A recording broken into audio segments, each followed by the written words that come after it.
महाकाल, जो चतुरानन का रहस्य है, उनको हमारा सादर प्रणाम। हम अपनी बात शुरू करते हैं महाकाल को प्रणाम करके, जो है समय के देवता। भगवान शिव को अनगिनत नामों से जाना जाता है। हर नाम का एक गहरा आध्यात्मिक मतलब होता है। ऐसा ही एक नाम है चतुरानन। ये नाम काफी रहस्यमयी है। ये भक्तों के मन में उत्सुकता जगाता है। चतुरानन नाम का सीधा मतलब है चार मुखों वाला। ये सुनकर कई लोगों को हैरानी हो सकती है। हम अक्सर भगवान शिव को एक मुख के साथ देखते हैं। कभी कभी उन्हें पंचमुख शिव के रूप में 5 मुखों के साथ भी दिखाया जाता है। तो फिर उन्हें चतुरानन यानी 4 मुखों वाला क्यों कहा जाता है? ये सवाल हमें पौराणिक कथाओं की गहराइयों में ले जाता है। पुराण हमारे प्राचीन हिंदू ग्रंथ हैं। ये देवी देवताओं की कहानियों से भरे हुए हैं। ये कहानियां सिर्फ किस्से नहीं हैं। ये ऐसी रूपक कथाएं हैं जिनमें गहरा ज्ञान छुपा है। शिवजी का चतुरानन नाम इन्हीं पौराणिक नैरेटिव्स से जुड़ा है और ये गहरे दार्शनिक विचारों से भी जुड़ा है। इस पहलू को समझने से हमारी भक्ति और भी बढ़ सकती है और उनकी दिव्य भूमिका की हमारी समझ और गहरी हो सकती है। जुड़िए हमारे साथ इस आध्यात्मिक सफर पर। हम शिवजी के चतुरानन रूप के पवित्र अर्थ को जानेंगे। ये सफर उनकी असीम महिमा को समझने का रास्ता रोशन करेगा। आइए सबसे पहले चतुरानन का सीधा मतलब समझते हैं। ये शब्द संस्कृत से लिया गया है। चतुर का मतलब है 4, एनन का मतलब है मुख या चेहरा। इसलिए चतुरानन का सीधा मतलब हुआ 4 मुखों वाला। ये एक सीधी और साफ परिभाषा है, लेकिन इस नाम के मायने बहुत बड़े और गहरे हैं। ये सिर्फ 4 मुखों वाले शारीरिक रूप की बात नहीं है। भगवान शिव के आध्यात्मिक संदर्भ में इसका मतलब कहीं ज्यादा है। चतुरानन टाइटल सबसे ज्यादा भगवान ब्रह्मा जी के साथ जुड़ा हुआ है। भगवान ब्रह्मा हिंदू ट्रिनिटी में सृष्टि के रचयिता है।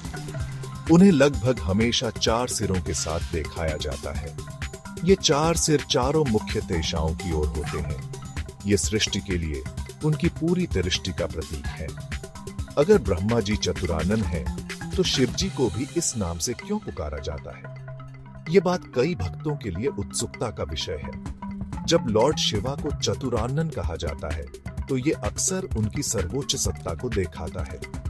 इसका मतलब है कि वही परम स्रोत है। वो शक्ति है जिससे भगवान ब्रह्मा को भी अपनी क्रिएटिव एबिलिटीज मिलती है।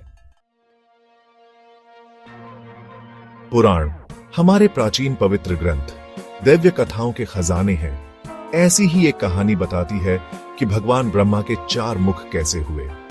इस कहानी में अक्सर भगवान शिव की कृपा और शक्ति का जिक्र होता है। कुछ पौराणिक अकाउंट्स के अनुसार शुरू में भगवान ब्रह्मा का केवल एक ही सिर था। ब्रह्मांड के डेजिग्नेटेड क्रिएटर होने के नाते उन्हें और ज्यादा दूर तक देखने की जरूरत महसूस हुई। जरूरी शक्ति और इंसाइट पाने के लिए ब्रह्मा जी ने कठोर तपस्या की। भगवान ब्रह्मा की अटूट भक्ति और इंटेंस पेनेंस से खुश होकर भगवान शिव आखिरकार उनके सामने प्रकट हुए। शिव जी, जो हमेशा दयालु हैं, उन्होंने ब्रह्मा जी की सच्ची इच्छा को पहचाना। प्रत्यान के रूप में लॉर्ड शिवा ने ब्रह्मा जी को 4 सिर दिए।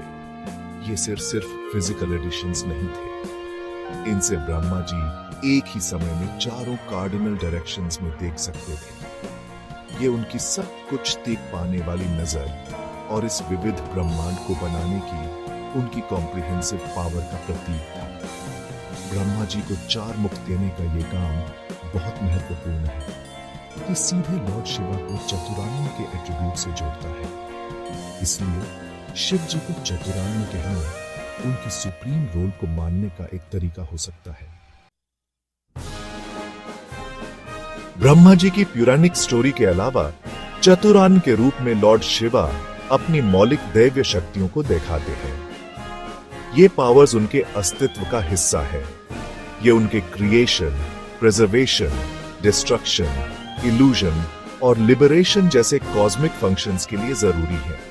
4 मुख इस कॉन्टेक्स्ट में इन इनहेरेंट शक्तिस या एनर्जीज के सिंबलिक रिप्रेजेंटेशंस हैं। इन दिव्य शक्तियों में से पहली है जिनाना शक्ति। ये पूर्ण ज्ञान और विवेक की शक्ति है।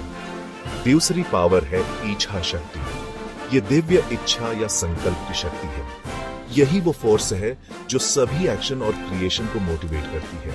तीसरी दिव्य पावर है क्रिया शक्ति। ये कर्म करने की शक्ति है। ये दिव्य इच्छा को रियलिटी में बिठेलने की एबिलिटी है। चौथी पावर को अक्सर अधिशक्ति या पाराशक्ति कहा जाता है। ये आधी सर्वोच्च शक्ति है। ये चारों इनहेरेंट पावर्स मिलकर लॉर्ड शिवा को कॉस्मोस का कंप्लीट मास्टर बनाती है। उनके चार मुख जब इस लाइट में समझे जाते हैं तो सिर्फ डायरेक्शनल नहीं होते, वे इन चार फंडामेंटल एनर्जीज के सिंबॉलिक आउटलेट्स हैं। चतुरान के रूप में वे पावर और कॉन्शियसनेस की इस टोटलिटी को एम्बॉडी करते हैं। सेक्शन 5 मेडिटेटिव फोकस, महायोगीज और शिव जी के चार मुख। महान योगीज, सेजेस और एडवांस्ड स्पिरिचुअल प्रैक्टिशनर्स अक्सर भगवान शिव के विभिन्न रूपों का ध्यान करते हैं। चतुरान एस्पेक्ट या उनके चार सिग्निफिकेंट एस्पेक्ट्स का कॉन्सेप्ट उनके मेडिटेटिव प्रैक्टिसेस में एक खास जगह रखता है। उनके लिए ये मुख सिर्फ आइकोनोग्राफिक डिटेल्स नहीं है, वे गहरे कॉन्टेम्पलेशन के लिए फोकल पॉइंट्स हैं। वे उस अल्टीमेट रियलिटी के डिफरेंट फेसेट्स को रिप्रेजेंट करते हैं जिसे शिवजी एम्बॉडी करते हैं। इन एस्पेक्ट्स पर मेडिटेट करने से योगीज को एग्जिस्टेंस की टोटलिटी को समझने में मथेद मिलती है। शिवजी के पांचमुखा या पांच मुख वाले फॉर्म के कॉन्टेक्स्ट में चार मुख टिपिकली कार्डिनल डायरेक्शन से एसोसिएटेड होते हैं। ये हैं ईस्ट में टाटपुरुषा, साउथ में अघोरा, वेस्ट में साद्योजाता और नॉर्थ में वामदेवा।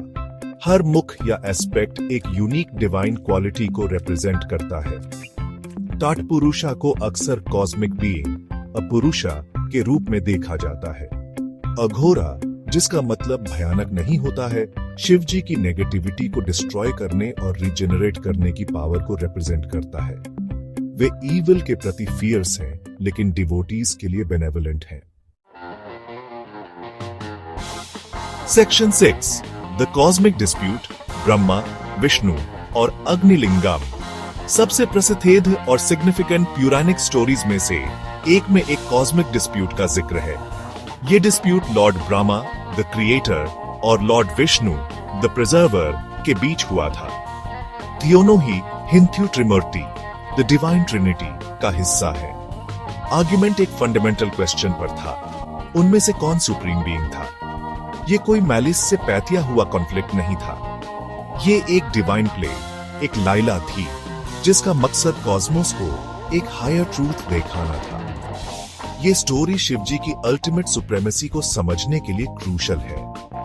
इस कॉस्मिक डिलेमा को रिजॉल्व करने और उनके एस्केलेटिंग प्राइड को शांत करने के लिए लॉर्ड शिवा ने एक स्पेक्टेक्युलर मैनर में इंटरवीन किया। वे अपने फेमिलियर एंथ्रोपोमॉर्फिक फॉर्म में अपीयर नहीं हुए, बल्कि वे एक infinite dazzling pillar of fire के रूप में मैनिफेस्ट हुए। ये था ज्योतिर्लिंगा, प्योर अनअडल्टरेटेड लाइट का लिंगम। ये फायरी कॉलम ऊपर और नीचे एंडलेसली फैला हुआ था। इसकी ब्रिलियंस सूरज और चांद से भी ज्यादा थी।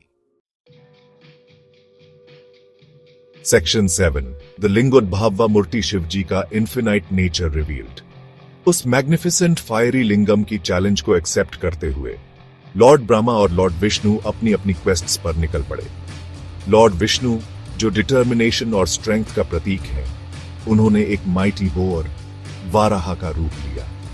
अपनी पावरफुल स्नाउट से उन्होंने नेदर वर्ल्ड्स में गहराई तक खोदना शुरू किया। उन्होंने हजारों सेलेस्टियल ईयर्स तक नीचे की ओर जर्नी की।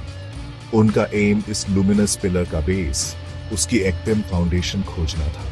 उसी समय लॉर्ड ब्रह्मा, जो एस्पिरेशन और इंटेलेक्ट का प्रतीक है, एक ग्रेसफुल स्वॉन हमसा में ट्रांसफॉर्म हो गए। अपने पावरफुल विंग्स से वे हाईएस्ट हेवंस की ओर उड़ चले।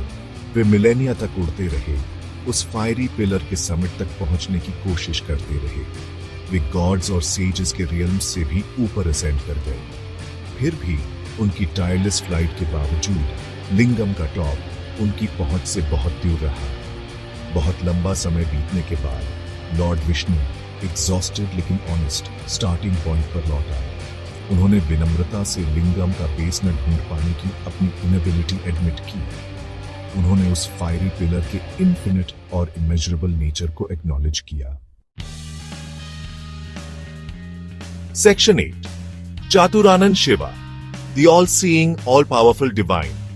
लिंगोद्भावा स्टोरी जोटहियर तरीके से लॉर्ड शिवा के इन्फिनिट, फॉर्मलेस, निर्गुणा एस्पेक्ट को इलस्ट्रेट करती है।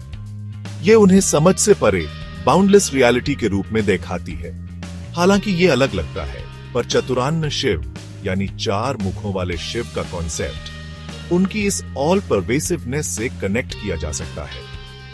अगर लिंगम उनके इन्फिनिट एक्सटेंशन को रिप्रेजेंट करता है, तो 4 मुख उनकी ऑमनीप्रेजेंस और ऑमनिशंस का सिंबलाइज कर सकते हैं। उनके 4 मुख चारों कार्डिनल डायरेक्शंस में देखते हैं। इसका मतलब है कि उनकी विजन से कुछ भी एस्केप नहीं होता।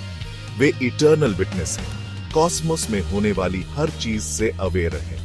चतुरानन शिव के 4 मुखों की और भी प्रोफाउंड वेज में इंटरप्रेटेड किया जा सकता है। वे चारों वेदास पर उनकी मास्टरी को रिप्रेजेंट कर सकते हैं। वेदास सभी सेक्रेड नॉलेज के रिपोजिटरीज हैं। उन्हें एम्बॉडी करके शिव सभी विजडम के सोर्स हैं। ये मुख चारों युगास, कॉस्मिक एजेस पर उनके डोमिनियन को भी सिग्निफाई कर सकते हैं। वे टाइम के साइकिल पर खुद गवर्न करते हैं। इसके अलावा वे मानव जीवन की 4 स्टेजेस, आश्रमास, या मानव जीवन के 4 लेजिटिमेट एम्स, पुरुषार्थास, धर्मा, अर्था, कामा, मोक्षा पर उनके कंट्रोल को भी रिप्रेजेंट कर सकते हैं। ये उन्हें कॉस्मिक और ह्यूमन लाइफ के हर एस्पेक्ट का इंटीग्रल हिस्सा बनाता है। Section 9, echoes of eternity. जय श्री महाकाल। और आखिरी कुछ शब्द। आखिर में लॉर्ड शिवा, द महादेवा, अपने कई फॉर्म्स और काउंटलेस नेम्स के जरिए प्रोफाउंड स्पिरिचुअल ट्रूथ्स बताते हैं। चातुरानन एपिथेट ऐसा ही एक सिग्निफिकेंट नेम है।